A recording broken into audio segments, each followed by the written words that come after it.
keep it coming and we move, right? So those in the chat room can see where you're joining in from and your name. Now, welcome to this e-Roundtable for June. And it's been organized by WIMBIZ, as you know, if you're here. And WIMBIZ is a non-profit organization that has been on ground for over 20 years. WIMBIZ has implemented so many programs that has aimed to inspire, empower, and advocate for greater representation of women in leadership positions in the public and private sectors. So today we're going to meet so many amazing women from Stanbic IBTC. You can see all their faces. Forget how young they look. These are all executive women at the helm of affairs in IBTC Group. Now, before we start, I would like to call on our ED WIMBIZ, Hansatu, to please give us some opening remarks and to give us some ginger. We want some ginger today because we're going to learn a lot about money. So Hansatu, the lecture is yours. So good afternoon, everybody. On behalf of our founders, our transition committee, our life members, our associates, of course, the management team of Women in Management, Business and Public Service, WIMBIZ, I first of all want to welcome everybody. I want to thank you for joining us today. I also want to use this opportunity to welcome, of course, all our panelists and appreciate Stanbic IBTC, not just for this roundtable, but for their partnership over the years. They are one of our longest standing partners. And WIMBIZ as an NGO is able to do what we do, which is to inspire women, to empower them, to advocate for them, and to help them to network so that they attain leadership positions in business, in management, and in public service because of partnerships that work. And Stanbic IBTC are one of those partners that have really stood by us over the years. I will mention that money is a critical aspect of any kind of leadership. And we have seen over time that even when we talk about business, a lot of our entrepreneurs, it's always about funding and access to funding. We do know that money plays a very critical role, and a lot of women have a lot of questions around money. And that is why we partnered with Stanbic IBTC. We wanted to hear from all the experts in their network just to help us. And I am really proud to see that Stanbic IBTC is one of the organizations that has a lot of women that are in leadership positions, which are the things that WIMBIZ keeps pushing for. So I do celebrate Stanbic for their gender parity and equity.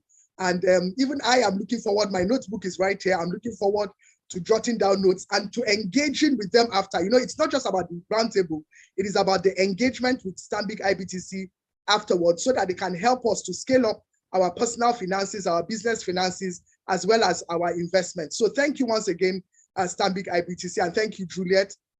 We do appreciate everybody, and we hope everybody, in fact, you can see people just logging in at the speed of lightning. So we look forward to a very insightful session, and thank you once again, Stanbic. Thank you, Hansatu. That was really lovely, and really we cannot thank IBTC enough for this opportunity to make money.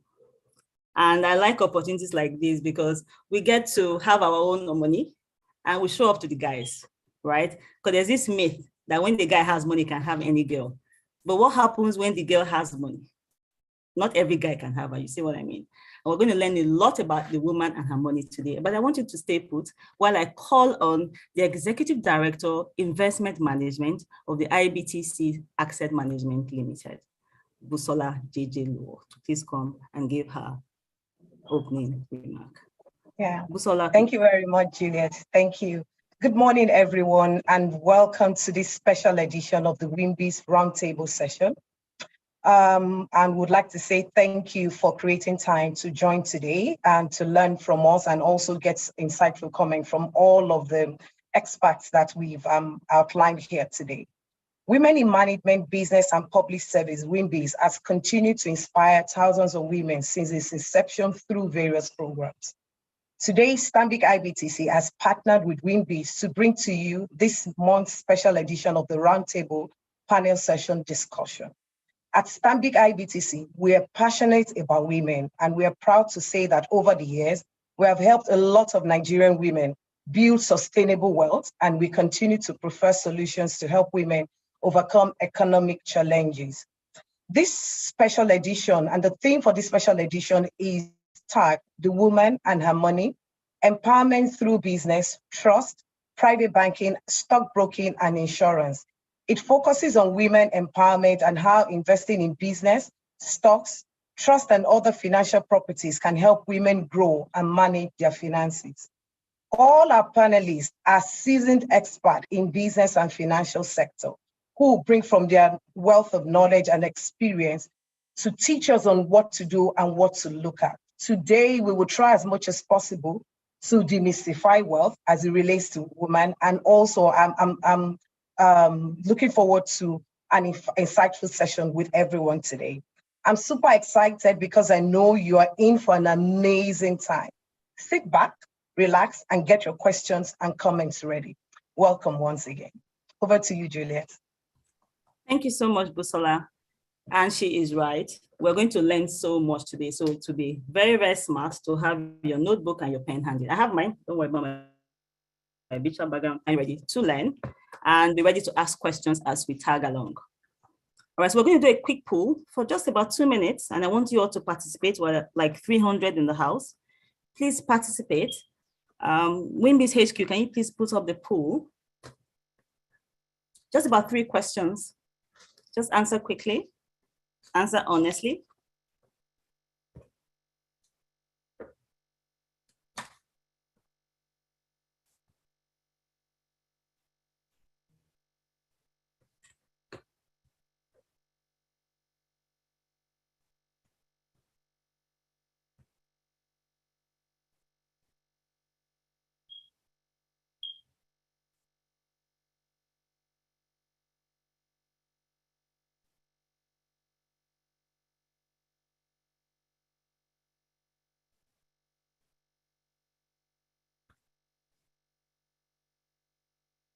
Keep the answers coming in.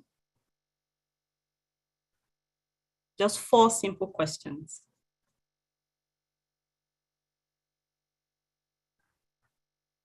Perhaps I should just participate as well. How can I make more money? How do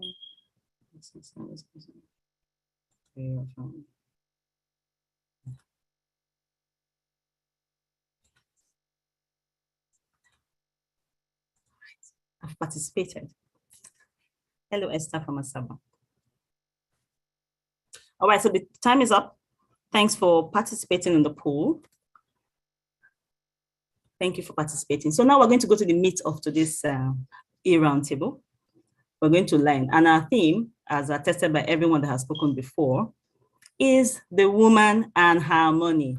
Not the woman and her husband's money, the woman and her money. And like Busola said, we're going to focus on empowerment through business, trust, private banking, stockbroking, and insurance. We don't have Umana today. We're not doing Umana, we're not doing MMM. We're just going to focus on the woman and her money using these sub-themes. Now, I have 5 experts in the house. Like I said, don't look at these young faces. These are women at the helm of affairs in the IBTC group. Strong women. And stay with me while I read their profiles. So let's start with Bumi, in no particular order, but let's just start with Bumi. Can we please put up Bumi's profile? Now, Bumi is the chief executive of Stanbic IBTC Stockbrokers Limited. She started her career in the Stanbic group in 2005. She has worked in diverse departments in these past 17 years. She has been in different sectors from banking to capital markets, to asset management, and other financial services sector. She's an accountant by training, an IEMBA alumni, a fellow of the Chartered Institute of Stockbrokers, an associate member of ICANN, and a member of the Money Market Association of Nigeria. This is our first panelist of today. Now, call on our second panelist, Ibiyemi Mezu. Ibiyemi is the Executive Director, Business Development. She has over 20 years post-qualification experience spanning different industries, from pension to insurance and even banking. Her mantra is that a family support system is pertinent for work-life balance. She's a stickler for personal development and believes that every woman should take the bold steps and be intentional about her personal growth. Every woman should learn to take advantage of every support available and have a clear definition of what success means to her. Ladies, please meet EBME. Next up, our third panelist for today. Drum roll, just hold on, I'm still coming.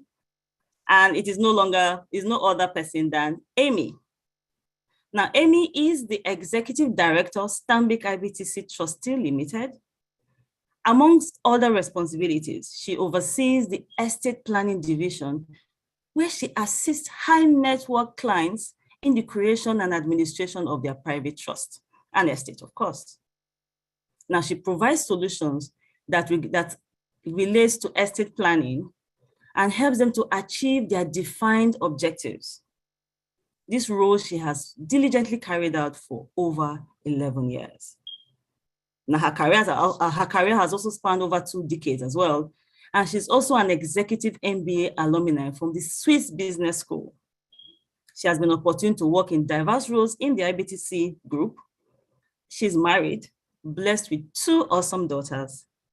And one of her favorite pastime is swimming. This is Amy. Our 4th panelist is Bisola Fashade. Bisola is the head affluent clients team for Stanbic IBTC Bank. With an accomplished financial services career spanning over 21 years, Bisola is a result-oriented executive and a seasoned professional in business development, retail banking, relationship management, and wealth advisory. She's also passionate about the personal finance space, as well as building diverse teams to drive resilience, adaptability, and innovation in today's environment. Now, Bisola has a beautiful daughter, and she enjoys traveling to new places with new experiences. Please meet Bisola. Our 5th panelist for today, our final panelist, by the way, is Remy. Now, Remy is the team lead, business development, enterprise banking, amongst other responsibilities. She's in charge of the digital and enablement team for enterprise banking. She's an accountant by training and also a member of ICANN. She's a chartered accountant. Just like the other panelists, Remy also holds an MBA and has 11 years work experience under her armpit. She has been in different parts of the commercial banking space. She has diverse experience. And to relax, she enjoys life. She likes to watch movies and to listen to rejuvenating music. Ladies, these are 5 panelists for today's session that will be taking us through the woman and her money. If you can, please give them a round of applause wherever you are. These are amazing. I agree, I say these are amazing, amazing women with intimidating profiles. Awesome. So I'd like to call on them one after the other. Yes, thank you. Thank you, Farida. Thank you so much. Not enough hands to applaud these women and their achievements. Amazing, amazing, beautiful, bold, confident, intelligent women who are here to also give back to women like them. Amazing. Amazing. All right. Thank you. Thank you, guys. So now I'm going to call on them in no particular order. Maybe I'll start with Bisola. So they can just, let's hear their voice, right? We've seen their faces, we've heard their bios. Let's hear their voices. Let them tell us something that we can write down in our famous notebook. All right. So Bisola, maybe you can start. Just a thing or two of wisdom so we can learn.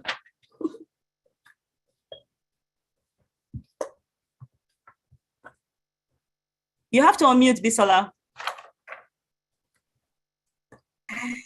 Thanks, everyone. I'm so glad to be here today amongst my distinguished panelists. You know, when you were reading the profile, I was like, oh God, what do I need to add? What do I need to add to my profile? What do I need to add to what I need to go and do to achieve more? But it's really great to be amongst women that are very successful in their own right. We all come here today with different level of expertise. But one of the things that stood out for me, and I say this, is everyone has a right and everyone can be wealthy. I believe in that principle so much. We're not here to sell MMM. We're not here to sell quick rich scheme. You need to be very deliberate in your finances and what you want to do. And I always say this, my biggest saying in the world is that thing that says a drop of water makes a mighty ocean. Start today, start small. And be disciplined about it, be consistent about it. And I confirm to you that you will surely get there. From a private banking perspective, I sit in front of so many different individuals, so many different walks of life. We all get money from different sources. I don't want to go into the sources, but it doesn't matter how much you get. There must be that little portion that you can take. I always give this example. If you got 100,000, your situation would be the same if that money was 95,000. What that tells me is 5,000, you can put it away. And I'm not saying put it away because you want to buy a car. I'm not saying put it away because you want to buy a house. Just put it away and forget about it. Because when you are able to do that consistently, you will be shocked when you look back months later, years later, to realize, oh, this 5,000 did not kill me. It pinched me a bit, but it didn't kill me. Look at what it has built up today. I'm using such a small example because for most of us here too, it's possible that our numbers may be higher than 100,000. It may be a bigger figure, but there must be that portion of it that it would not make a difference. When I mean it would not make a difference, yes, we say every little bit helps. But what I'm saying, when you think about your future and you're able to put that amount away, your situation for that particular moment in time remains the same. Therefore, you should be able to put that away and forget about it. Because only when you have built that nest egg, when you have built that large deposit, are you able to now sit comfortably and say, okay, good, I want to buy a car. Good, I want to buy a house. Good, I want to start my business. Are you able to go deep into this pool that you have been able to create? They always ask me, come up with bulk money now. Perhaps that's going to be difficult, but because I've started this a long time ago. And another saying that I enjoy, they said the best time to have started was then. Guess what the next best time is? Now. You need to start now. And I'm sure you will look back and you'll be happy with this. I'd like to stop here for more questions. Thanks. I didn't want you to stop. Thank you so much. Thank you. Everyone has a right to be wealthy. Start today, start small, but just be diligent. Thank you so, so much. That was heartwarming and that was so, so true, spot on. Thank you, Bisola. Thank you. I saw the chat room was on fire. Everyone agreed. Thank you. Let's go to Bumi. Bumi is ready to set this house on fire. I can see Bumi. Bumi, please unmute your microphone and tell us your words of wisdom, just a tip or two for us to put in our famous notebook. Thank you so much, Juliet. I believe you can hear me properly. It's such a pleasure to be on this great platform, the WIMBIZ platform, and to be among the distinguished ladies to speak on this important topic of money. I think the importance cannot be overemphasized, and the importance of women too in the society cannot be overemphasized. Just to pick up from where Bisola stopped, I think the most important thing is starting small. I always tell people, because everybody is investing doesn't mean you have to also rush in to invest. Start small, set clear, defined goals. These are what I want to achieve by investing, and you learn through the process. You get better at it. As you start, You go along the way, you learn. And as you learn, you get better. So the fact that people are investing, they're making money doesn't mean that you should join the bandwagon. You need to have a financial plan in place. You need to set your defined goals. You need to know what are my objectives, what are my financial objectives. That in itself is very important, and to guide your investment plan or investment journey, which will ultimately help you in determining how you want to go about spending your money. Thank you. Awesome. Show some love to Bumi in the chat room, please. Thank you so much, Bumi. I knew you were going to set this house on fire. She continued from where Bisola stopped. Being diligent, being consistent, starting small. However, have a plan.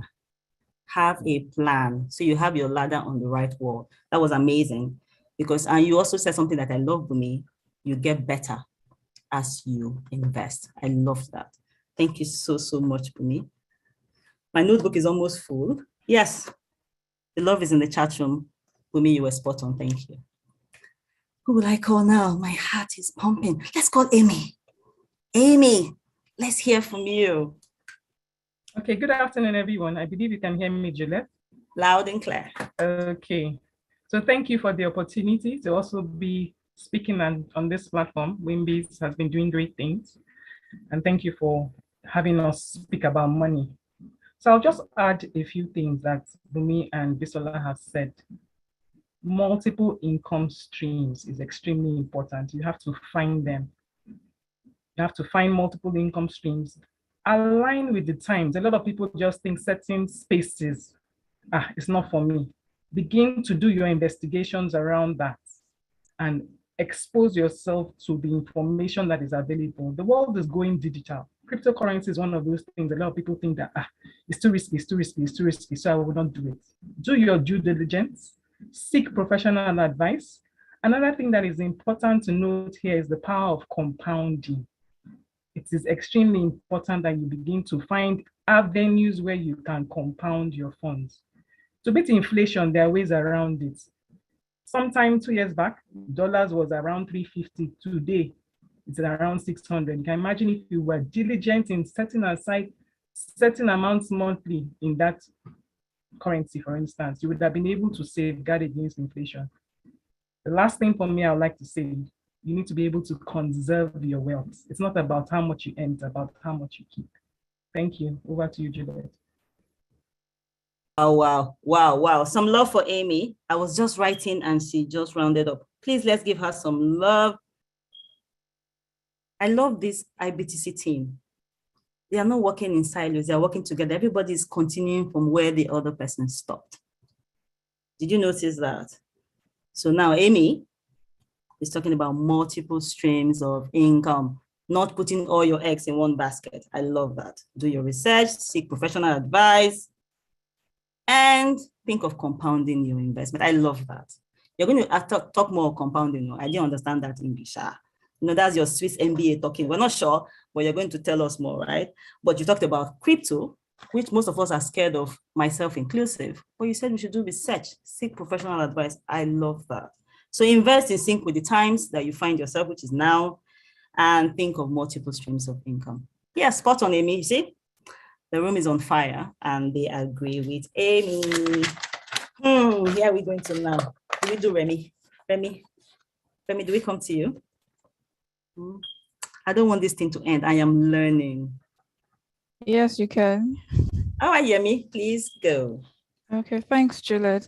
So I'm just going to piggyback on what my leaders have said on the call, to say that you have to be resilient as a woman in this time and age where women have understood the importance of having their own money, not their husband's money, like you said earlier, Juliet.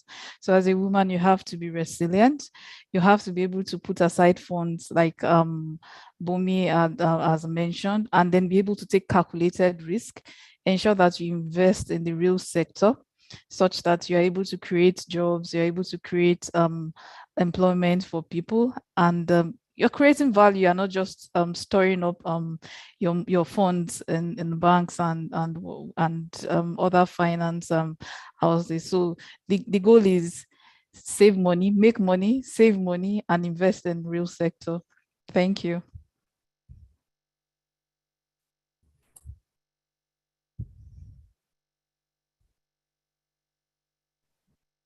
Juliet, you're muted. Awesome. I was talking about love, and that is when I did not unmute myself. I said I was in love with everyone in this organization. You see what I mean? We're talking about women. Not only are we thinking of creating wealth, we should add value. So Remy has added the CSRO part of things, not being selfish, but now thinking of adding value to other people after you make your money. I think that was amazing. When you think of only your personal growth for growth itself, which is for yourself, you haven't started. But when you now think of multiplying wealth to the point where others will now gain value from it, yes, Dominion.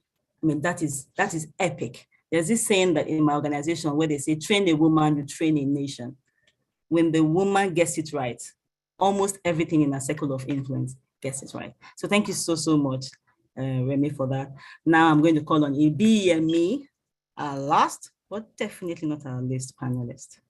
At this point, start noting your questions because they're not going to tell us this and go. We need to like really soak up on their wealth of experience and knowledge.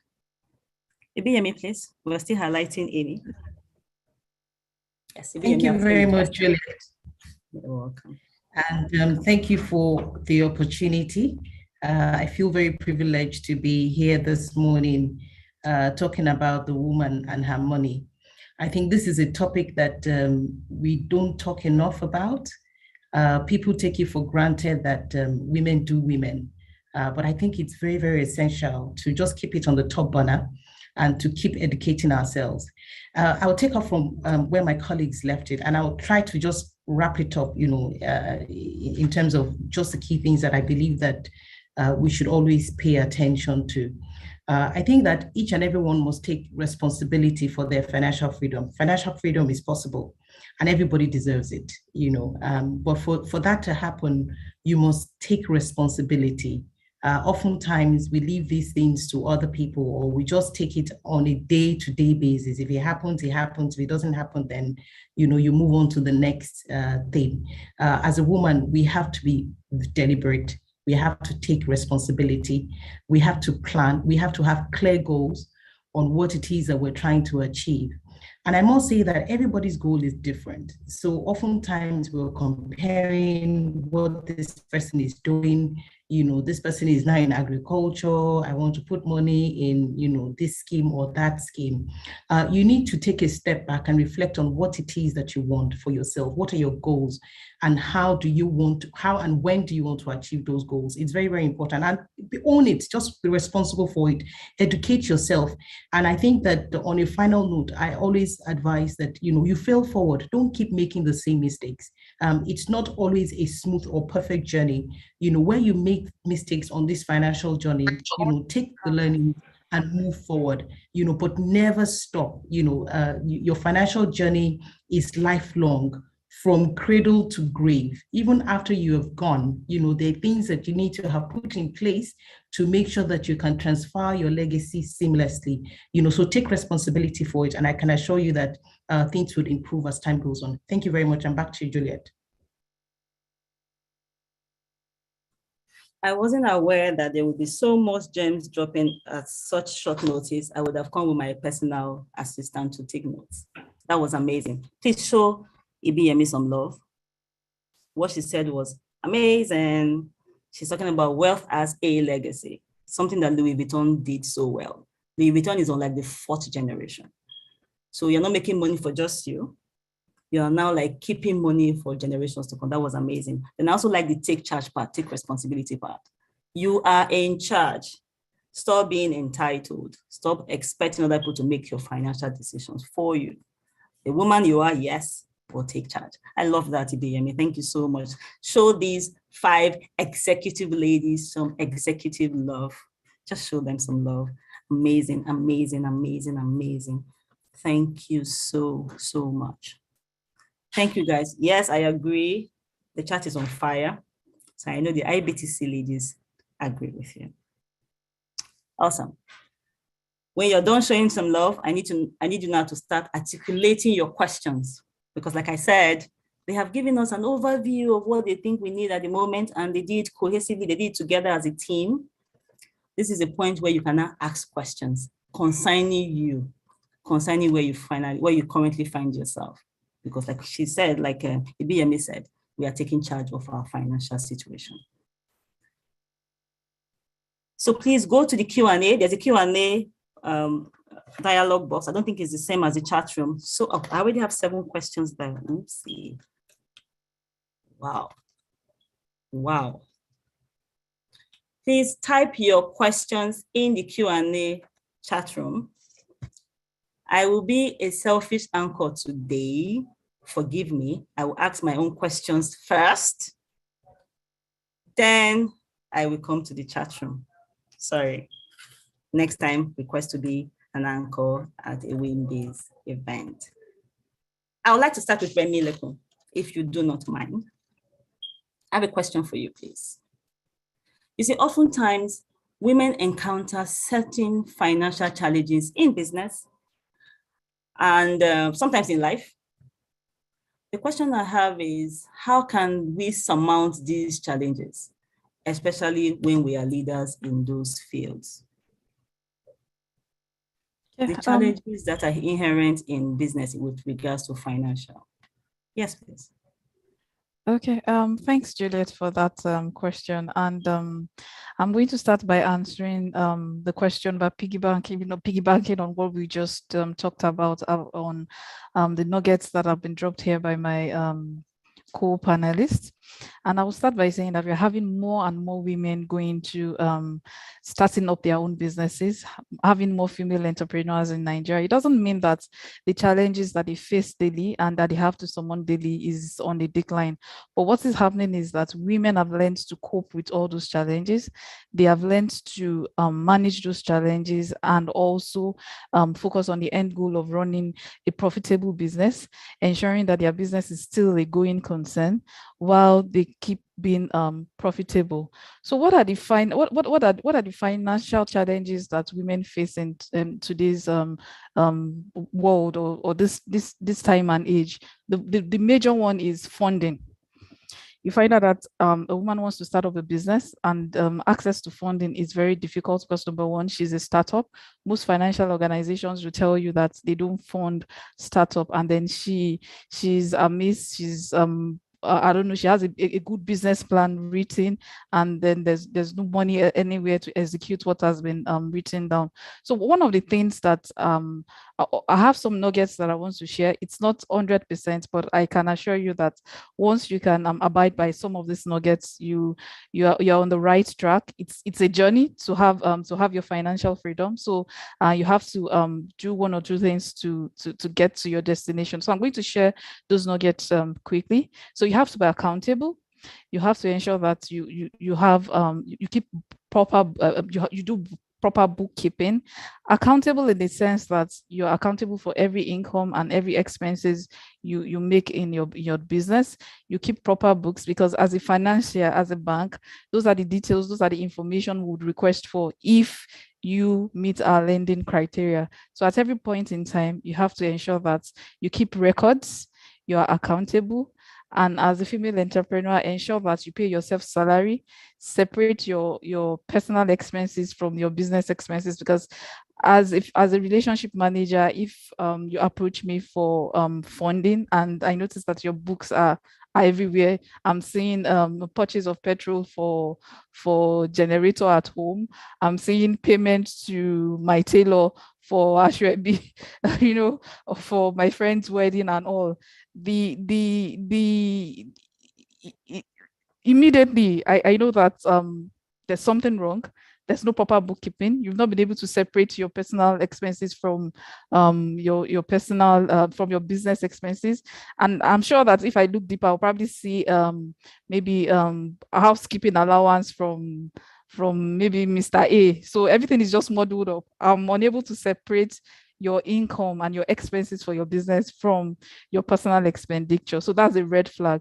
So it's one thing I want women to look at. So also you have to put a proper structure in place. there's something that I call the 3-in-1 CEO. You are the CEO, you are the CFO, you are the sales manager, you're also the customer experience person. So there's no room for you to even take out time to come up with initiatives, strategies to drive the growth of those business of your business. So you have to be able to separate those roles so that you have time to think, to look inwards, learn and unlearn and relearn things and skills that will help you deliver the growth or the budget you've set or the target you've set for yourself in your business. So you also have to be able to choose the right source of fund. You also have to be able to choose the right financial partner. Choosing the right source of fund involves you not using short-term funding or short-term financing to fund a long-term what's it called need. So you don't want to use a short-term loan, a temporary overdraft, a 3-month what's it called short-term loan to purchase an asset. You don't want to use that for business expansion. You just be putting yourself under undue pressure. Your cash flow would be eroded in it, and so you just put yourself under unnecessary stress. So you have to be able to find the right funding and then look for the right financial partner. You have to be able to look for a bank that supports small businesses. And in Stanbic IBTC, we identify and we understand the importance of small businesses on our economy as a whole. So Stanbic IBTC, so this is me saying it here with my full chest, that Stanbic IBTC is your right financial partner. So, but let's ensure that we do those checks and you're on your way to becoming a financially independent woman. Another thing you also have to look out for is to ensure that you don't have too many bank accounts all over. So you have a situation whereby you're running a small business, you have 5-6 bank accounts. And the question is, you're probably doing a turnover of about 1 million, 2 million, or even let's say 5 million on a monthly basis, and you have them spread across 20% here, 20% there. And so we can't even aggregate your financial history. We don't know what your transactional history is, except to start asking you for you to bring bank statements. Now in banking, we have all these digital loans whereby we have algorithms that just goes into the system and pre-qualify customers for short-term loans for 6 months, 1 month. If your transactional history is scattered all over, we don't get the right picture. We don't have the right snapshot of your business. So I would also implore us, I'm not saying you don't have alternatives. Yes, it's good to have alternatives, but in doing that, let's be careful to ensure that we don't have too many banks and we are not getting value from all those banks. And lastly, you have to keep learning. You have to keep getting skills so that you don't become obsolete, so that your strategies don't become obsolete, so that you are able to compete effectively in your industry. So I think that's it from me. I don't know if I answered your question correctly, Juliet. You have answered the question and some other questions that I have not even asked. Okay. Who else has learned a lot just from Remy speaking? I have learned so much. At the point I was like, wait, my head is going to explode. We should not fund long-term assets with short-term funds. That was amazing. I mean, not having multiple accounts. I mean, you were just dropping nuggets. Like, every woman should learn. Are these ladies not smart? The Stanbic IBTC group is amazing, with amazing people. Now, I've been getting messages on my phone that I should not ask my personal questions and still look at those in the chat room. And I will do that quickly and go back to my personal questions, if you don't mind. Thank you so much, Remy. Please don't go away because you might still answer some questions for us. So I'm looking at the chat room. This person is anonymous. Okay, it's Oluwatosinaremu. And he or she's saying, what investment tools does Stanbic IBTC have that can effectively grow wealth, especially in these times of inflation? What investment tools does the Stanbic IBTC group have that can effectively grow wealth in these times of inflation? Who will help me? Bumi? Okay, thank you so much, Juliet. Specifically to the question, I think what we have within the Stanbic group is what we call the dollar fund.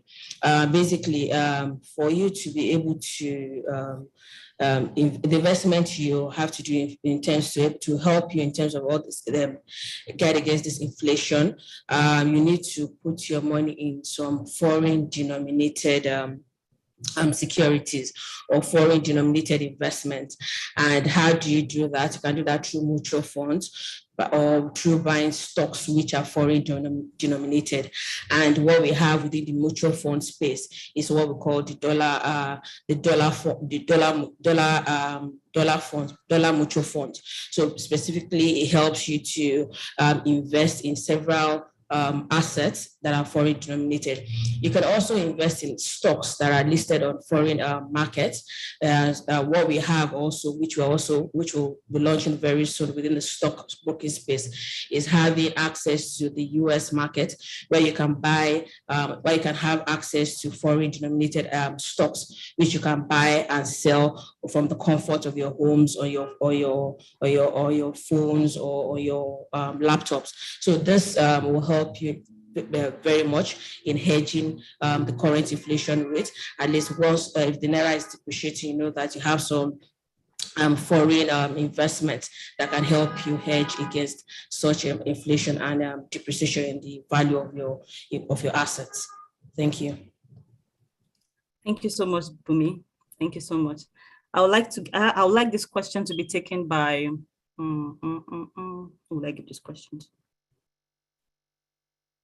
1 second. Let's give it to a BME. BME, please.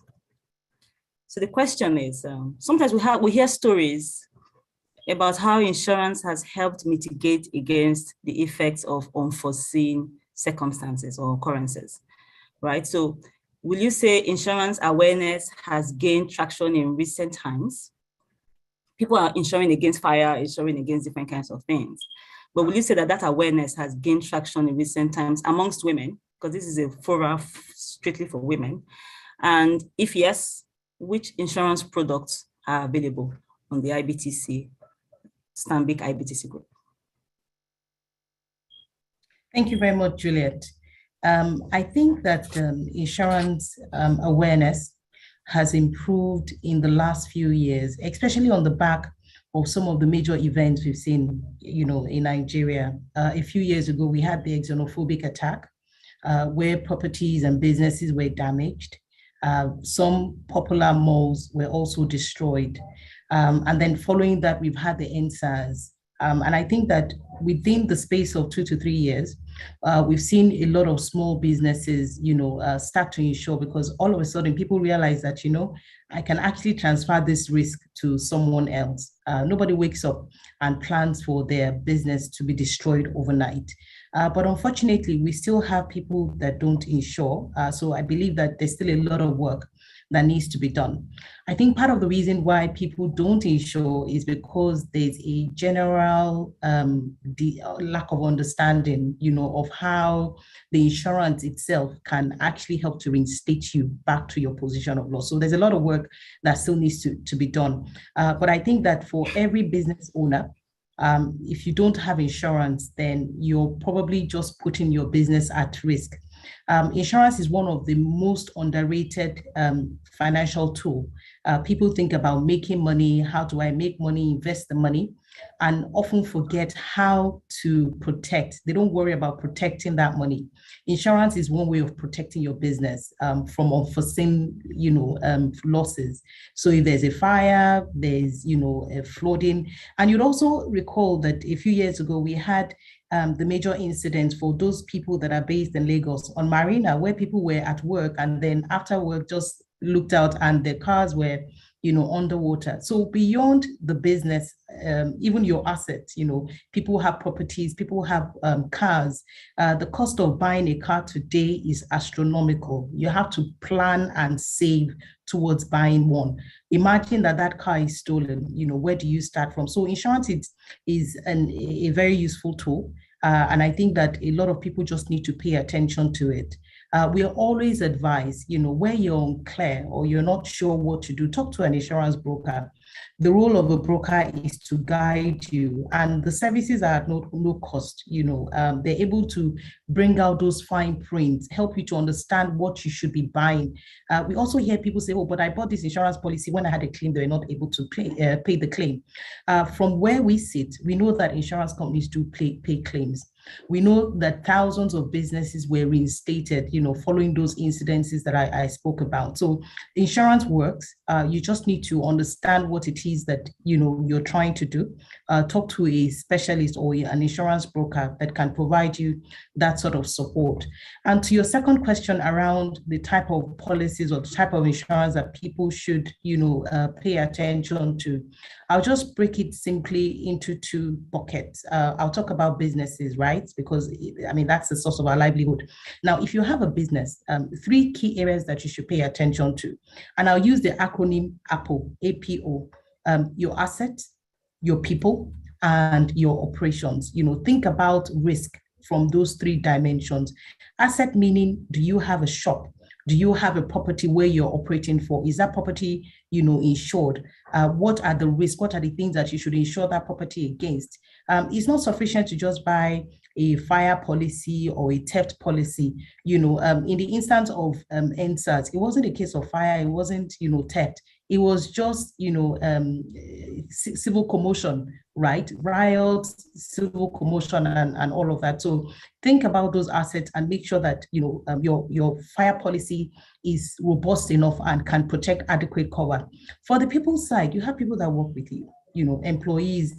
By regulation, if you have 3 or more employees, you should have group life on their behalf, but and what the group life does basically is, in the case of death of those employees, something happens to those employees, you want to be able to compensate their beneficiaries. You're not paying out of pocket, to sort out those beneficiaries. And you can extend this to cover things like critical illness.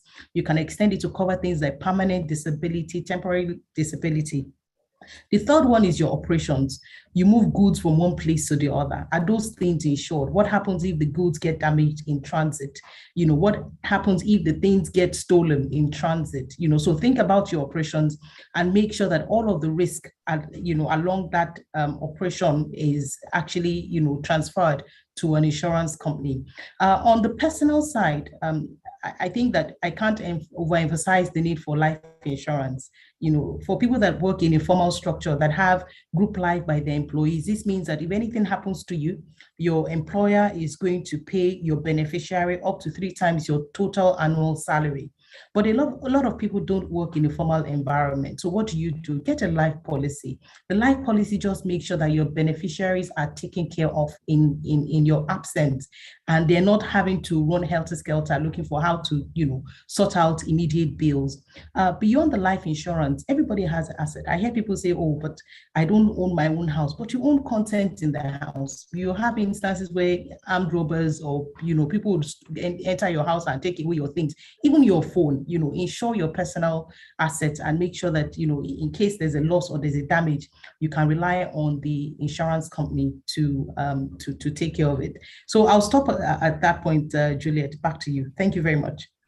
Thank you so much, Ibiyemi. Thanks for the APO concept. Thank you so much. I would like this question to be taken by Amy. Amy, if you don't mind, is about the concept of trusteeship. A lot of us don't understand what it means. So I'd like you to shed more light on it and how we can benefit from it if we set it up with the Stanbic IBTC Trustee Limited. All right, thank you, Juliet. So I'll just explain what a trust is first before I start talking about the benefits. A trust is simply a structure where an individual known as the settlor transfers assets to the trustee to hold in trust for certain beneficiaries. So you can have what's called a living trust, where in your lifetime you set that up. Now, assets must be in the trust. Your intentions for those assets also must be specifically stated. The beneficiaries also have to be stated. Now, what that does is that if anything happens to an individual, the asset in the trust does not belong to you. So that asset technically doesn't go through the probate process. So if anything happened, that doesn't form part of your estate. So invariably it's safeguarded. Now, you will determine the terms of the trust. So what should happen to the assets? How should the beneficiaries get assets given to them? How should they get the monies or whatever it is that you have stated? It has to be clearly defined, and that will be captured in what is called the trust deed. Now, the trust deed is the binding document between us as trustees and you setting up the trust, but it has to be for a lawful purpose to achieve that objective of which it's being set up. You can have an education trust, for instance, with the sole purpose of education. You can have a living trust, which is what we see most people that have accumulated wealth set up.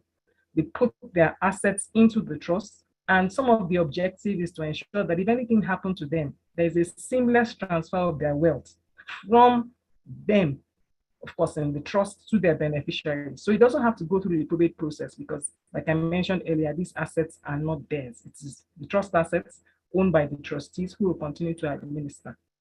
The assets in a trust are confidential. So you are protecting the assets one, and then it's confidential, unlike other instruments like a will, where it's a public document and everybody gets to see that. So in the case of death of the person setting up the trust, the assets in the trust will continue to be administered by the trustees in line with what has been specified.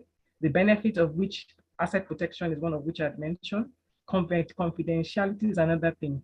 It doesn't go through probate. So the expenses and the delays that you go through with ensuring that assets in an individual name, probate and the likes and the estate taxes are not applicable in the case of the trust. Now with Stanbic IBTC trustees as an institution, we have a team of seasoned professionals who have the wealth of experience and expertise to be able to carry out these things. We're part of a strong brand that has both local and international presence that can deal with several structures across jurisdictions to assist you in achieving your objectives.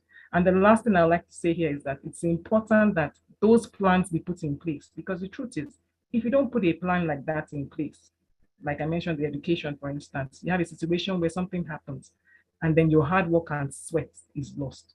Back to you, Juliet. Thank you. Thank you so much, Amy. I will confess, when I hear of trust, sometimes I get scared. It's like planning for when you leave. But thanks for that. It's always good to plan. It's always good to plan, and it's always good to set up trust for the people who leave behind. That's a very nice thing to talk about, but it is what it is. Thanks, Amy. I would like Bisola to take this one. Bisola, if you don't mind, I want you to give this advice specifically to women. If we want to achieve financial stability and wealth management, what would you advise we do? This is for Bisola. Thanks, Juliet. I'll start with just a little quick story. When I was younger, my grandfather had a wallet for all of my cousins, so grandchildren. And every time, you go and visit an adult, they will always give you money. So all of us kept our money with my grandfather. Along the way, my cousins took theirs. I didn't. When I was going to university, my grandfather brought out all the money that he has saved for me over the years. Now, of course, he would go to the bank, change it anytime currency changes. And he did a great thing in his own wisdom. I was so thrilled because that spoke to that put money away aspect that I talked about earlier. But what he didn't do, which I have then learned being an adult and being in this industry, is what did he do with the money? Inflation today in Nigeria is about 16–17%. So if you were just putting your money away and not really looking at what you're putting it into, yes, you have that bulk money, but it's not going to get you there. So the next step is you have to invest that money, not just putting money away. We've established that, but you have to invest it. Every single one of us here has a bank account, has a relationship with a bank or an investment bank, something. So it's not just for you to go and keep your money in the bank. No, it's not for you to keep your money and the bank does whatever it wants to do with it. It's for you to take ownership and say, I'm giving this money. What am I getting in return? Your money has to be on steroids. Because what is financial freedom to me? Financial freedom is when you're at that point where I'm hustling now, I'm making money now. There's going to be a time where I need to reduce my hustle. My money needs to be able to speak for me at that time. So you want to, regardless of what your sources are now, you want it to turn into some sort of passive income. What is passive income? When you're sleeping, your money is still making money for you. So any money that you make now, you need to put it out there to go and make more. That's where that concept my colleague mentioned of compounding interest. This is where you look for investments that everyone has different risk tolerance, but you need to find investments that you can put your money in and be able to sleep at night. That means different things to different people. If you're able to put that money away and be able to sleep at night, that money should be making more money. You start out with 100,000. Every time you make more, you add to it. And that 100,000 with compounding interest, it means that, let's say you get an interest of 10%, just keeping it simple. That 100,000 becomes 110. Well, guess what? The next time the interest is going to accrue, it's not going to accrue on 100,000, it's going to accrue on 110. And it keeps going up like that. Which also brings me to my next point. You start small, but you have to be able to push yourself to the next step. I mentioned 5,000. By the next time you're getting whether a raise or you've now turned your passion into a side hustle, it's not for you to go and spend that money. Please, by all means, reward yourself. You've done well. Take a portion, buy yourself something nice, but it must be a small portion. Because the person that was able to live on 100,000 and is now making 120 does not need that 120 to live.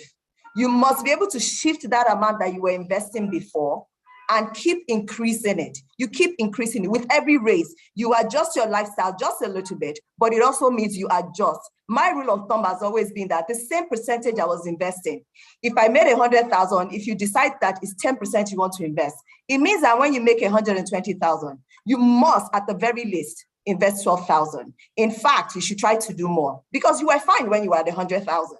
So you just need to shift it a little bit. So that brought me to the next point. The power of compounding interest cannot be underemphasized because your money continues to go and make more money, which brings me to my next point, diversification. We've talked about risk tolerance. Diversification means that you invest part of it in a particular instrument. Diversification is what is going to allow you to say, you know what, all my money is earned in Naira, but we're an import-dependent economy, which means I need to have exposure to dollars, to some kind of foreign investment. Do I need to convert all my money to Naira? If you can, but most of us can't because we need it to meet our daily obligations. But perhaps can I convert some of it to dollars? Yes, because that then helps you along the way, one, to hedge against devaluation, to hedge against inflation, and more importantly, it gives you a different currency, especially now that there are even investments locally in dollars. Without going into detail of the investment, there are investments today in dollars that you can earn anything from 5 to 20%, depending on how much you have and what your risk tolerance is in Nigeria, within Stanbic IBTC. So why not save? So you need to watch what you're spending from the money that you're making. You need to start saving now. Importantly, you need to look at instruments that you're investing in that would have some sort of compounding effect. And you need to diversify your investment. And diversification helps because there could just be one moment where you were so bold, you were feeling very great with yourself, and you decided to invest in something that at the time you thought you had done your calculations and it made sense. It may have been risky, but it made sense to you because you had done your homework. But somewhere along the line, that didn't pan out. But guess what? It's not going to kill you. Why? Because it was only a portion of your wealth that you put in there. Because you have put in other asset classes or other investment types that would have helped you to cushion the blow of the one that does not do well. But if that happens to have done well, because again, based on your research, based on your calculation, then that just catapults you into the next step. I'd like to stop here today.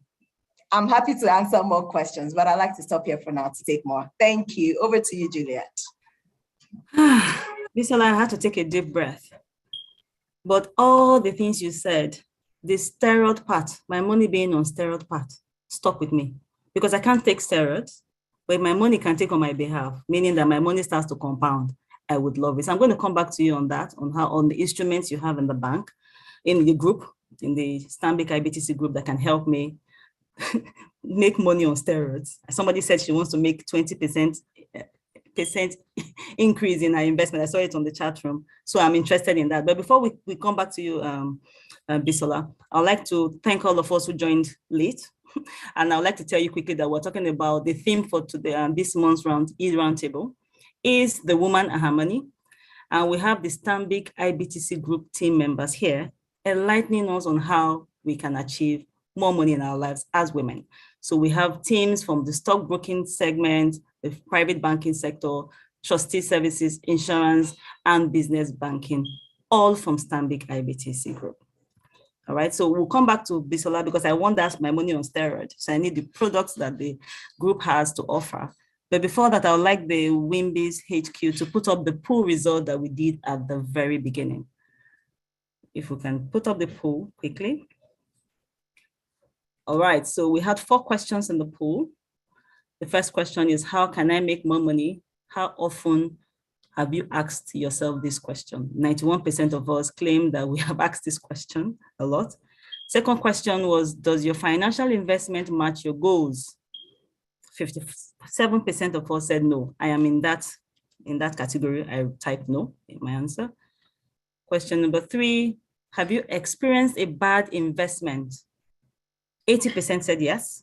I'm in that category as well.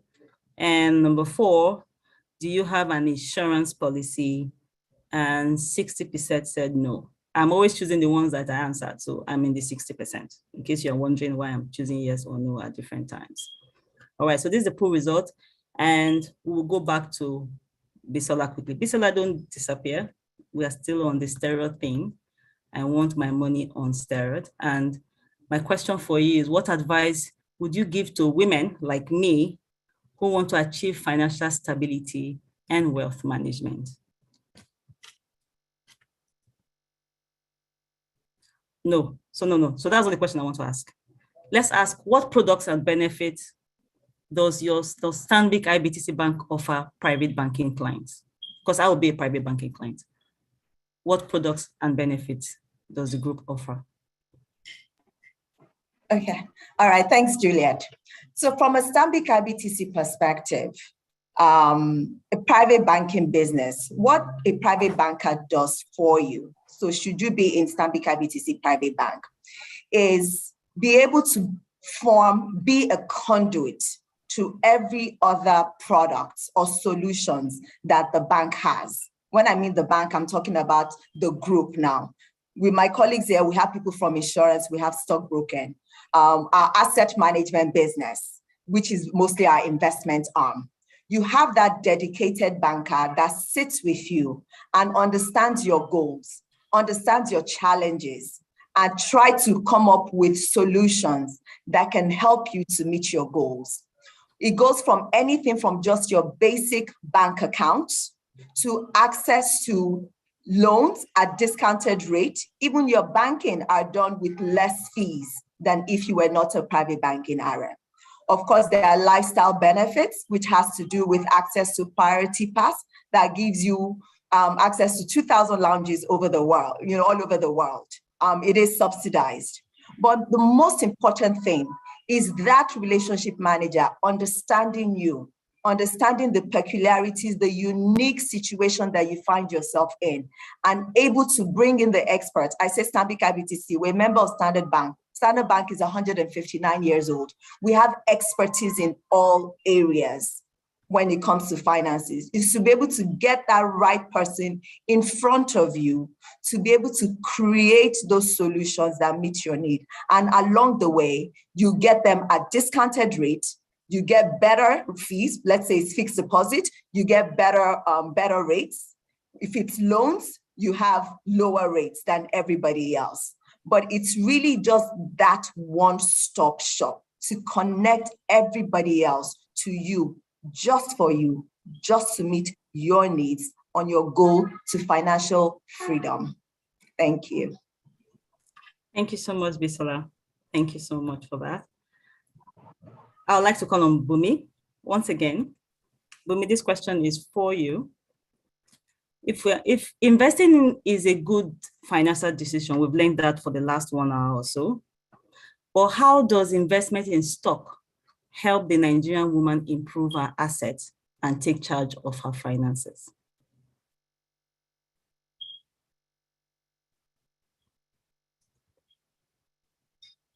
Bumi, you have to unmute. I think your microphone is still on mute. Yes. Oh, you muted again. Yes. Hello? Yes, can hear you now. Oh, okay. So thank you very much. And I think my colleagues have said so much about investing. I think there's this studies about women saying that in terms of investing, women don't invest as much as men. And basically it's the reason being men take more risk. Men are more, the women are a bit more conservative. Men are more, they are more aggressive in terms of taking risks. They earn more, and so they're able to take a lot of risk. Women are a bit on the conservative side. They don't go as, they're not as aggressive as men, and they're not, they tend to think a lot about things, or think a lot about investment before they make that decision. But also some studies also show that women live, in terms of lifespan, they live longer than men. So as a woman, there's a need to make long-term plans or long-term investments to ensure that at least the future is kind of secured. There are a number of investments that can be made depending on your financial goal, which we have talked about. As a woman, you need to plan. You need to look at what are the realities on ground. What are the things I need money for? We all know that we need money for our day-to-day, money for our maybe a monthly or whatever it is. Based on the realities on ground, we need to plan what our investment goals are. What do we need to put our money in? So as a woman, you also need to look at it. Or do I go for short-term investment, medium term, or long term? So if you look at the short-term investment, you look at the things like these investment that are like between 3 months to 1 year. You look at things like treasury bills. You have treasury bills that are for 3 months, 6 months, or 1 year. I also see that you have mutual funds. Mutual funds gives you that access to have small funds, but to have access to several companies or several stocks or several investments. It's like you're joining a pool of other investors, and then the fund manager invest the money in several types of investment. And then you look at the medium term. Medium term, you look at things like savings bond. What we have is savings bond. You look at 2 to 3 years. Currently, the federal government rolls out savings bond on a monthly basis, and that helps you to plan for the next 2 to 3 years. Do I want to go to school the next 2 years? Do you have expenses that I want to do that I want to meet in the next 2 to 3 years? Or do I want to pay fees? Or do I want to? There's so many things you can plan within 2 to 3 years. And the good thing about savings bond is that it's a monthly type of investment, and then in the next 2 years, you know that you get your capital back, and you also got some interest within that period. So that one has like a 2 to 3 year period. And you can also look at the stock market. There are some stocks you can also invest for in the medium term, in the medium to long term. So what we advise is that in the medium to long term, you can do the stock market, because it gives you access to dividends, it gives you access to capital appreciation. Dividend means that you are getting something back from the company as a shareholder to say that I invested in this stock and this is what I'm getting back. And this is like a payment, or like company has made money and I'm paying back the shareholders for investing in my company.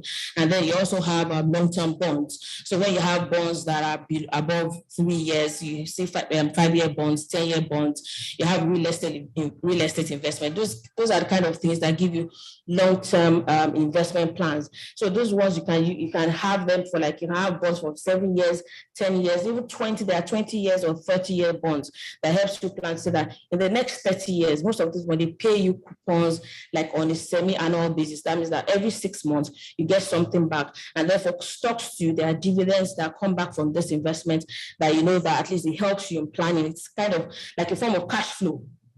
So basically, as a woman, you need to plan properly in terms of, okay, what are the things I need to invest my money in? So the first thing we say is that maybe you look at your investment approach.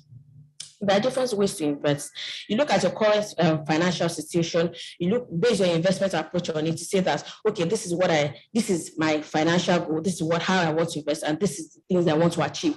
So you look at it, what are the kind of investing I want to do? Is it to grow, or is it growth investing or value investing in terms of, okay, do I want to grow my capital to a particular point? Do I want to use it to buy a house in the next 2 or 3 years or the next 10 years? Am I buying stocks to be that are on the value that I think I can make some gain on? And then you also invest to earn some income, like I said, dividend or maybe coupon payment. Those are types of income investment. And then you also invest based on your social beliefs or your religious beliefs, and look at other small cap investing. Then narrow down a budget. It's like my other colleagues have said, it is good to be disciplined. Have a budget in place. No matter what you do, have that budget. Say that every month or every periodic time, maybe monthly, quarterly, whatever it is, how often, I don't know how often you earn, but whatever it is that you're earning, that this is every particular period, I'm going to dedicate 10%, 20%, 30%, whatever it is, and try not to go outside that.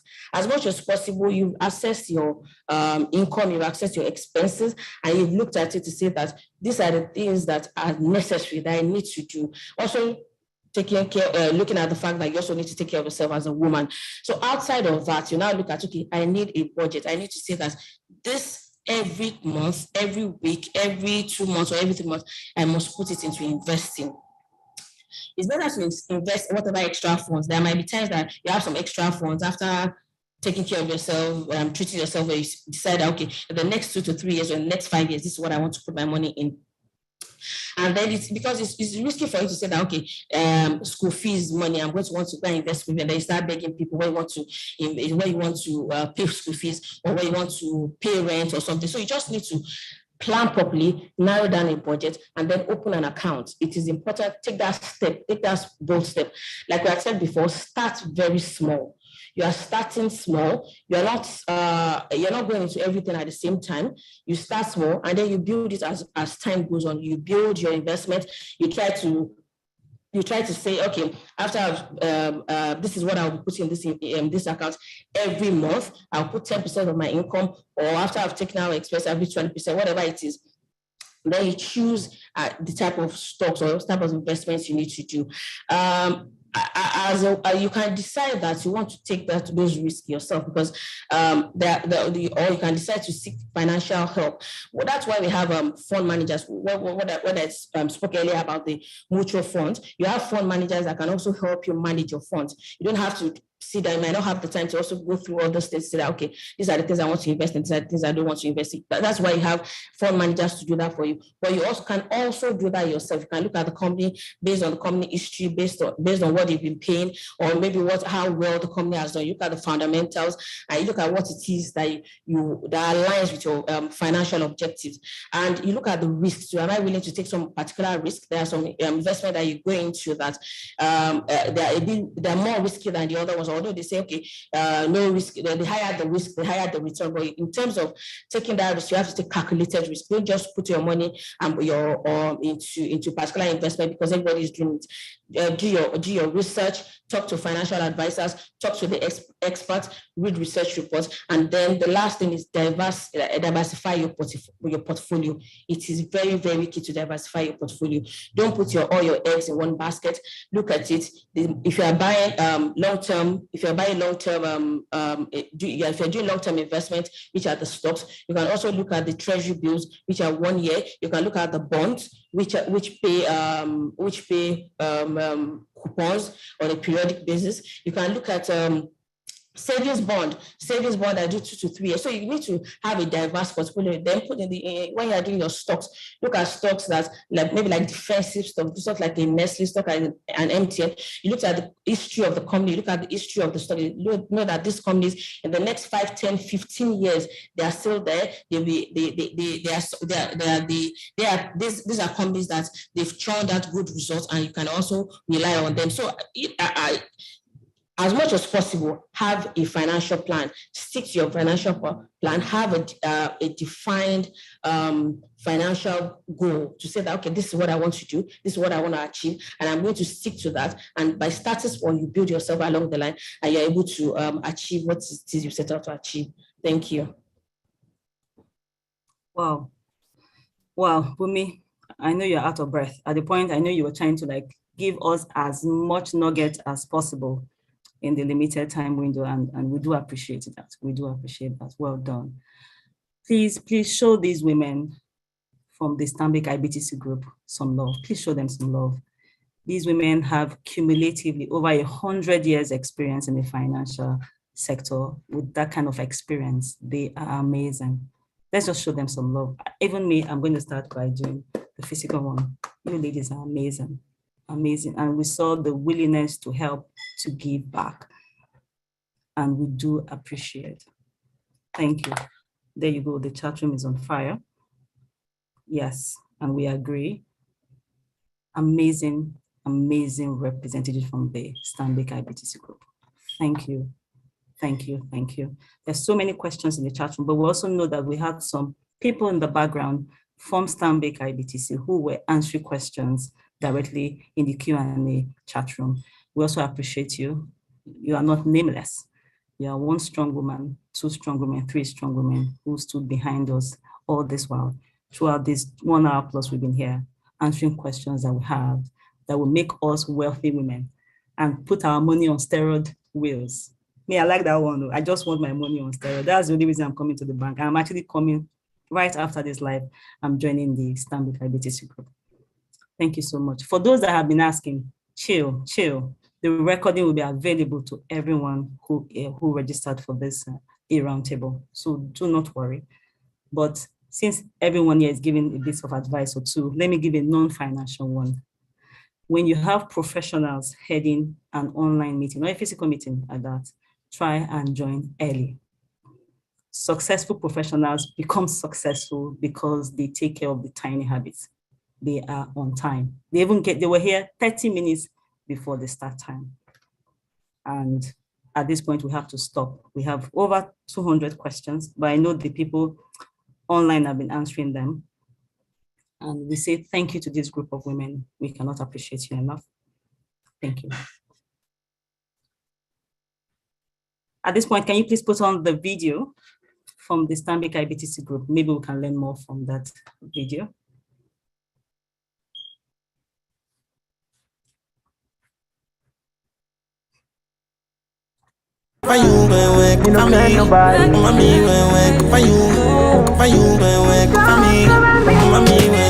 Easy to flex is a must, and of course, you know everything's on me.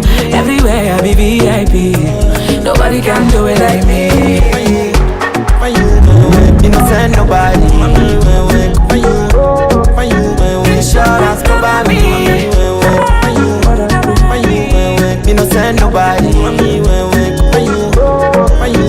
Insurance cover me. Get covered with life insurance from Stanbic IBTC Insurance. Visit stanbicibtcinsurance.com to learn more. Stanbic IBTC, a member of Standard Bank Group.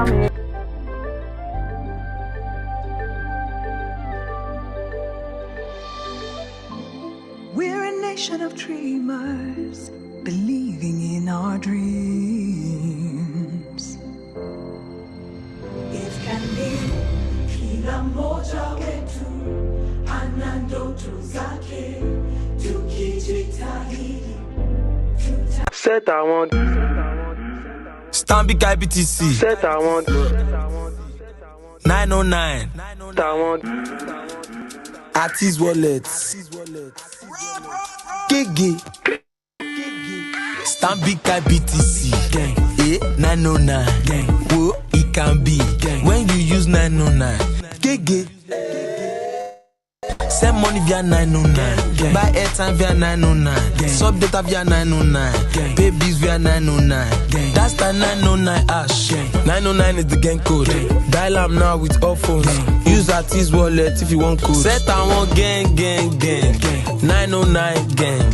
Pay bills gang. account opening game. Set and one loan approved game. Send me your account number game. Credit alert gang. Gang. This gang is your short code. Dial *909# to join the gang today.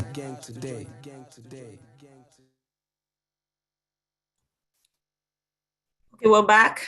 We are back. Awesome, I agree. Thank you, Aki. Oh, my microphone is on mute. Start my video. Oopsie, I'm so sorry. My video was off. Apologies. Thank you. All right, so we'll just look at the chat room and pick some questions. Just very few questions, very few. I don't know which question to answer. There's so many. So I have a question from Anonymous. Can we now contribute our pension account independent of the employer? This is talking about the defined contribution. So you're probably talking about contributing personally to your PFA, your account, in addition to what your employer has already contributed. Yeah, that's additional pension, I think. Juliet, I can help with that. Please, go ahead. Thank you. Good. So certainly, so if you already have an employer-defined contribution, which is the one that is taken out of your salary every month towards your pension, you can also make what we call a voluntary pension. This is where after so the money that first goes in through your employer is pre-tax. So that's before your money is taxed. But the money that comes to you at the end of the day is your net income, which is after tax.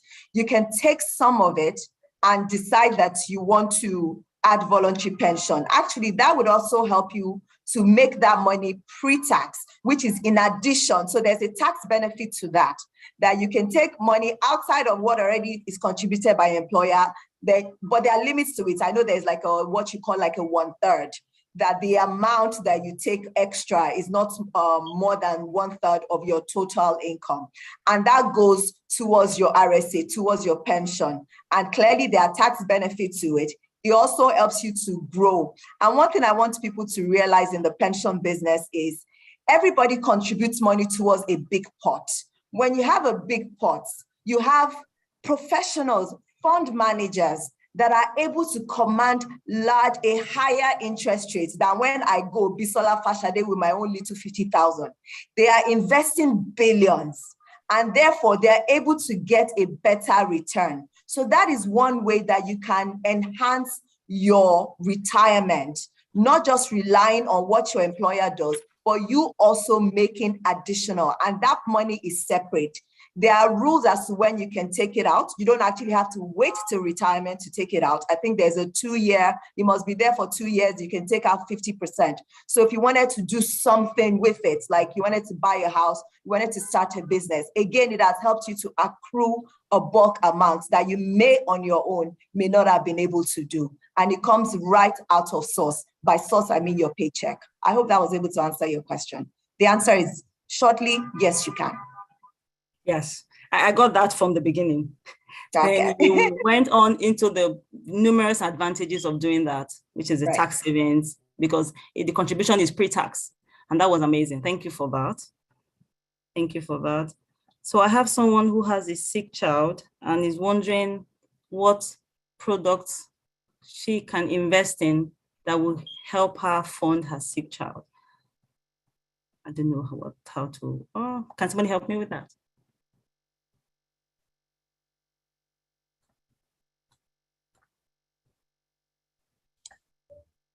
Yes, Juliet, I can try to address it. Thank you. Yeah. So I would address it from a health insurance point of view. What health insurance does is to help you take care of the medical bills of you and your family. If you take a health insurance plan, it simply means you pay a premium to an insurance company or an HMO provider. And if you go to the hospital, you will be treated without having to pay. Health insurance is another way, to transfer that burden, because nobody plans to be sick, right? And you definitely don't set money aside for sick days. What we've talked about here today is setting money aside, investing, compounding, but the truth is nobody sets money aside to be sick. So what we advise that you do is to buy a health insurance plan, and that health insurance plan would cater for the medical bills for you and your family members as time goes on. Thank you. Thank you, BME, for that. Thank you so much. I mean, that was really necessary to know. Thank you. Health insurance it is. I have another question here. This is religiously sensitive. The person wants to know if you have any product that is Sharia compliant, right? Any investment or product that is Sharia compliant.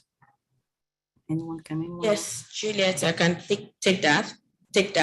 Yes, there are a number of products within the Stanbic IBTC group that are Sharia compliant in line with their religious beliefs.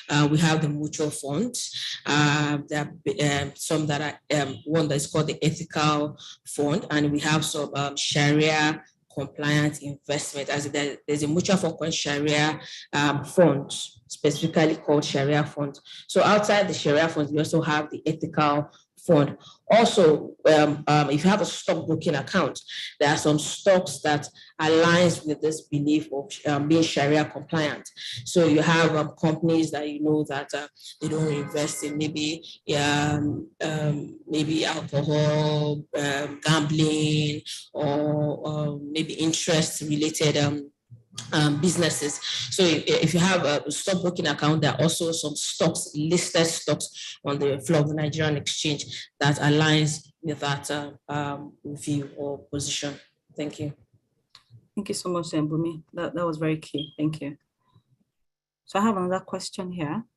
So given the times we are in with respect to the foreign exchange fluctuations, what guarantee do I have that my dollar will be given back to me if there is a government policy that insists on converting all dollars to Naira? This is more fiscal than, yeah, but try.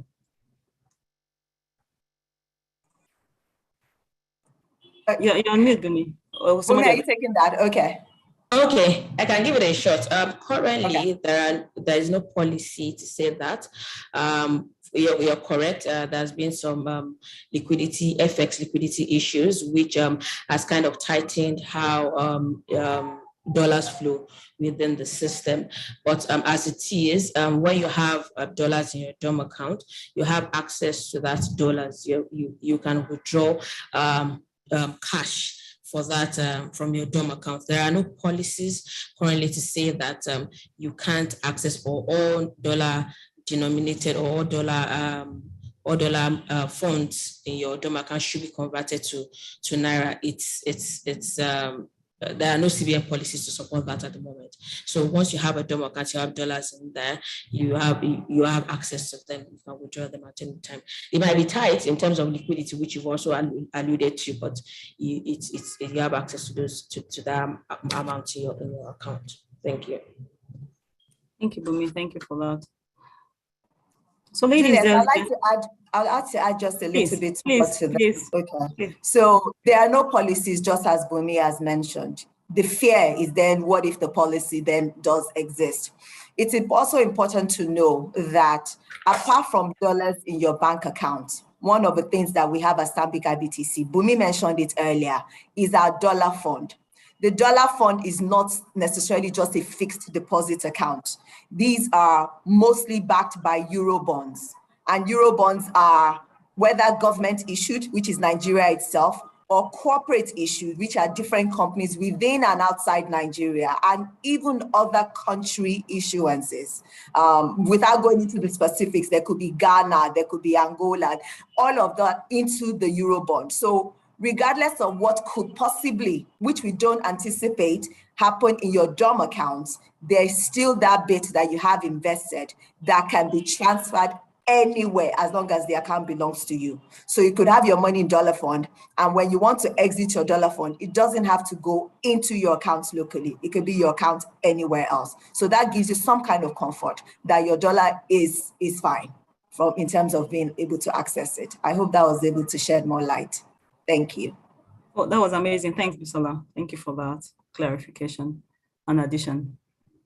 So ladies in the house, Halima has dropped a link from the Stanbic IBTC group. Please do some justice to that link. Halima, you can drop it again so that it's a new message. This is in the chat room. Then I'll go back to the Q&A. I would like Amy to answer this question because Amy was the one that talked about multiple streams of income. So someone is asking, are there challenges in having multiple streams of income if not properly managed? In what ways can it be properly managed for an effective business expansion? Okay, so I'll answer it based on what multiple streams of income is. So people may wonder, you have a bank account, you're in paid employment or you're working, you have your salary. When you take your salary, don't eat all of it. You need to plant some seeds, which is what we've been saying from the beginning. Take a portion, put it in stocks. The stocks will have what they call dividends, like we explained. You can also have capital appreciation. When they increase in value, you can decide to sell. That comes to you. That's dividend income and capital appreciation. That is based on shares. You can also buy bonds. Bonds, you get coupon payments twice annually. That comes in as additional income to you as well. So you have your salary, one income stream. You have investments in shares, another income stream. You have investments in bonds, another income stream. You can also have investments in mutual funds, like we've been explaining. Now, the mutual fund investments, you put them with a fund manager and buy into the Stanbic IBTC mutual fund, for instance, the money market, based on your risk appetite. That's another income stream that you have. You can buy land, you can buy own houses. Rental income is another income stream. Somebody put in the chat to say, how do I generate income from as a sit-at-home mom? There are investments online. Do your due diligence, confirm their viability, and then that also serves as income stream. So you can actually have income streams, but you need to be able to find what works for you based on your risk appetite, based on your liquidity requirements, and based on your investment objectives so that you know which particular one. Some people also do buying and selling as an income stream. Some people do all sorts of things that are legitimate, but you need to find what works. And those are the income streams. Somebody, and Mr. also mentioned passive income. So the monies that you have, royalties also come from maybe your books that you have written and things like that. There are various ways. Just find the right opportunities, do your due diligence, and the income streams. If you open your eyes, you will actually see them. Thank you. Amy, please don't go. You were dropping words when you were talking. Even me, I was a bit confused when you talk about that compounding thing. Now, okay. I've seen the question of that. So it's an opportunity for me to learn. And the question goes, can you please elaborate more on compounding savings to beat inflation? Okay, so Bisola had mentioned it, but I'll also speak to it about, so to beat inflation now, you have to have funds in dollars. You have to have conversions. Now, currently, CBN, you cannot bring in cash deposits that you have traded with a over the counter into your account and make them into investments. But there are genuine opportunities. We have people in diaspora who we interact with where they need monies in Naira and they have dollars. So you can have those conversations with them. They inflow those monies. When they inflow those dollars, those are the kind of dollars that you can put into the dollar fund because you can't take cash. Any cash deposit that you have brought into the system has to be taken out their cash. But when you find ways, genuine ways, you also need to be careful about the inflows that come into your position regarding dollars so that you don't have laundered funds. Maybe you're buying from an aboki or buying from somebody and the monies are laundered monies and then it comes to you. You have to be careful about that. But there are genuine ways. If you look within your network, there are people that genuinely want to send Naira. They want to send dollars for Naira. You look for those opportunities and then we see inflows into dollars. There's the Euro bonds that Bisola spoke about. Euro bonds is an investment in dollar instruments. like states or corporates, and they pay coupons twice yearly. So that also comes to you as additional income. You also have the Stanbic IBTC dollar fund that we also have been mentioned, where you put your monies and then the fund is managed in a pool of Eurobond instruments and the various types of instruments. So what happens about compounding is that the money that you have continues to grow, it continues to build up, it continues to overflow. But the truth is you have to plant, you have to sow the seed, you have to water it, you have to watch it grow for it to compound. Thank you. Amy, thank you for that, but don't go. Don't go. You talked about crypto as well, and I'm seeing a crypto question here. So can you throw more light on cryptocurrency investment? I am quite skeptical and would appreciate if my fears can be allayed. I am completely in support of multiple streams of income. Thanks. Okay, so I'll tell you my own personal story about crypto and how I found out about crypto. So this is me.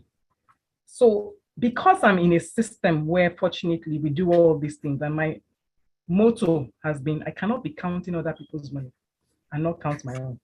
So I have investments in shares, I have investments in bonds, I have mutual funds and the likes. But you see, the world is changing. Bitcoin has been around for some years now, since 2010, I believe. And I was looking for avenues and opportunities, and then something struck where I was doing something and I needed to have Bitcoin to actually expand what I needed to do. And I had those funds. And I couldn't use it for what I wanted to do. And I was told that, you know what, just open a wallet. So open a Bitcoin wallet. There are several types of coin wallets you can open. With your smartphone, you're able to access this. Like I said, do your own due diligence. And I did that. And as at that time in November of 2020, it was, one Bitcoin was $15,000 for one Bitcoin. Of course, I cannot buy one Bitcoin. So whatever amount you have, $100, $200, you get fractions, you get 0.0, whatever it is. And I held on to that. And in January of the following year, 2021, Bitcoin had doubled. Bitcoin last year got to as high as 56,000. It's all-time high.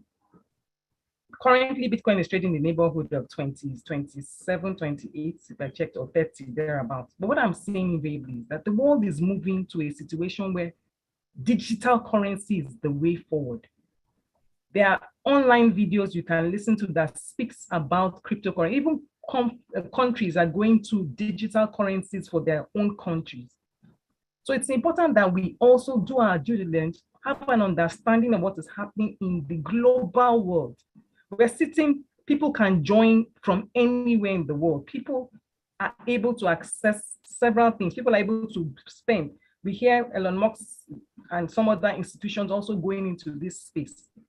You will take funds that you are willing to lose. And like we've spoken about diversification, it's important that you also do that. So it's not all your salary you're going to put inside. Look for monies, do your own research, have an understanding and explore these things. The truth is, you want to be in a position that when it does crystallize, you're not just being left out. It's information, it's awareness, it's being able to carry out your own due diligence and align with what is happening globally. Many years ago, we didn't think that we could sit down here and have this conversation. People joining in, over 1,000 people on this kind of platform joining. If we were using a meeting room, for instance, we wouldn't get everybody here. But the world is getting smaller by the day. Look for these opportunities. Do your own due diligence, and you will find them. Thank you. Thank you. I know you're waiting for the next question. No, I'm not waiting. Wow. That's fine. If there's another question, I'll take it. There are so many, but we have to work with time. We are professionals and we have to work with time. And these ladies here, their time is expensive, right? So we have to also release them as well. Wow. The WIMBIZ is going to put a link in the chat room. I saw one by Elizabeth. Please put it again. Well, I think these women deserve more hugs, more accolades, amazing shout out. Just use the right emoji from your phone, from your computer, and just appreciate these amazing executives from the Stanbic IBTC group. Amazing, intelligent, confident, bold people. Thank you for that. Thank you so much. Do not forget the evaluation form, WIMBIZ. Please fill it. Do not worry as well. You will get the recording form for this e-Roundtable. Everyone here will get it. But I mean, we need to appreciate them, because when you're watching the recording, you won't be able to appreciate these amazing women. I've learned so much, and I'm humbled by the wealth of knowledge in this room. So thank you, Bumi. Thank you, Bisola. Thank you, BME. Thank you, Amy. Thank you. Who did I miss? BME and Remy Lekwan. Thank you so much. I'll recap some of the things I've learned. When you finish appreciating them, you can just use one keyword and just type what you learned from this book. Please don't pick the steroid one, because I'm going to close with that steroid one, but that is my favorite. So what I have learned today: as a woman, I can be wealthy. As in, I can create wealth, not necessarily inherited. I can start from scratch and create wealth. As a woman, I need to learn to apply the principle of multiple streams of income, not putting all your eggs in one basket. That was amazing. I've also learned that I am in charge of my life, my finances. I am the driver, in the driver's seat. Other people are just going to support me. I've learned that if you lack awareness, seek out the experts. Let them tell you how, tell you what. I've learned to invest in sync with the times. I mean, there's no need to invest in the COVID vaccine now. So there are other things you can invest in. I've learned the power of compounding. I've learned how to multiply my money to the extent that my wealth becomes a legacy. So it's like leaving money for my children and children's children. I've also learned the CSRO part of wealth, meaning you make so much money, you grow so much that others gain value from it. That was amazing. And of course, last and definitely not the least, I have learned that my money can run on steroids. If you're reading it, we'll ignore yours, because I have learned that. I mean, it is so epic. It is so true. And I appreciate these amazing women for this amount of knowledge that has been dropped in the last 1 or 2 hours. Thank you. The chat room is still on fire. Remember to fill the Stanbic IBTC link. Please drop it again. Just drop it again for those who missed it, so they can get in touch with you if your questions were not answered during this roundtable. Yes, look for the link. Please drop that link again. So WIMBIZ HQ, please drop the evaluation link and the Stanbic IBTC rep that is working behind the scene. Awesome. I've seen it. So just drop the link. So if you have any more questions, any more concerns, you want to connect with these women, please fill that link and they will get in touch with you. At this point, I'm going to call on WIMBIZ HQ. I'm going to call on Precious. Precious, if you're in the house, I think at this time you come and maybe make some announcements, if you have any announcement from HQ. Thank you, Juliet. What an awesome session. So amazing having to just learn from just, experienced professionals. Good afternoon, ladies and gentlemen. My name is Precious Majekodumi, and I serve as the programs manager here at WIMBIZ. Please, as we've begun doing, please remain patient and just take the evaluation of this roundtable. I want to also thank the participants for completing the evaluation form. And just to inform you that the evaluation link will also be sent to you in a follow-up email for those who are unable to fill right now. Please endeavor to complete it, as we would love to hear your feedback, as in your feedback is very, very important. Once again, we'd like to appreciate our sponsors, Stanbic IBTC, for supporting the June edition of the WIMBIZ 2022 e-Roundtable. We kindly invite our dear participants who are not WIMBIZ associates to join us today. We appreciate our associates that have renewed their membership and encourage those that are yet to renew theirs to do so. For further inquiries, please contact us via email at membership@wimbiz.org. Our upcoming programs, we have our 2022 WIMBIZ Women in Politics mentoring mock presidential debate and graduation, which holds this Saturday, June 11th, 2022. Our WIMBIZ Women on Board mentoring session as well will be holding next Saturday, June 18th, 2022. Save the dates. Our annual WIMBIZ 21st conference will be coming up in November this year. It is scheduled to hold November 3rd to 4th, 2022. Please save the dates. Please follow us on all our social media handles, LinkedIn, Women in Management, Business and Public Service, on Twitter at WIMBIZ and Instagram, WIMBIZNG. Kindly visit the website to register for upcoming programs. We hope that you enjoy the session. We hope that we look forward to having you join us at the next e-Roundtable. Over to you now, Juliet. Thank you, Precious. Thank you so much. You heard her. I'm not going to repeat what she said. So please join WIMBIZ. If you are in WIMBIZ, please pay your subscription. And if you haven't filled your evaluation form, look out for it in your email and by all means do so. Before I hand over to one last lady, I want you to pick an adjective that describes this session today. Just one adjective, just one word, and type it in the chat room. One word. Awesome. Thank you, Patricia. Brilliant. Thank you, Sylvia. Insightful. Thank you, Fumi. Insightful. Engaging. Thank you, Priscilla. Eye-opener. Fantastic. Thank you. Thank you. Let the comments keep coming in. Let it keep coming in. And I will now call on Ezine Anosike. For those who don't know her, Ezine is the head people and culture of Stanbic IBTC Bank. Ezine, please. Thank you so much, Juliet. Thank you for putting it all together. It's been an absolutely great session. Hello, everyone, ladies as well as gentlemen. I know a number of our men joined the session. Wow, is all I can say. It's been such an informative session. Personally, I've learned a whole lot.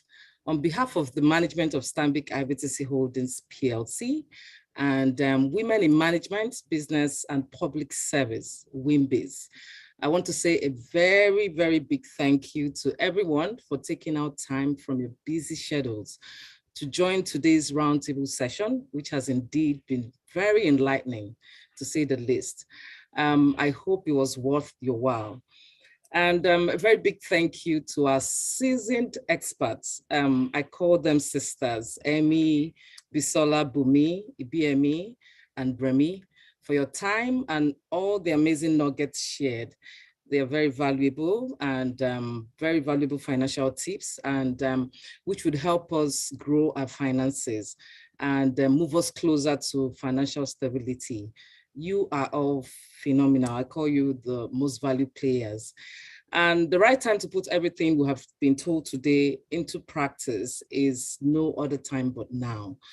So thank you once again, everyone, for joining us. And I hope to see everyone at the top of our finances. I'm already there, and I hope to see everyone. Take care and have a very pleasant day. Thank you. Thank you, Ezine. You've heard from Ezine and the Stanbic IBTC group. And the final word is so apt. Go start now to change your corner of the world. Bye, everyone. Bye, ladies. Bye. Thank you.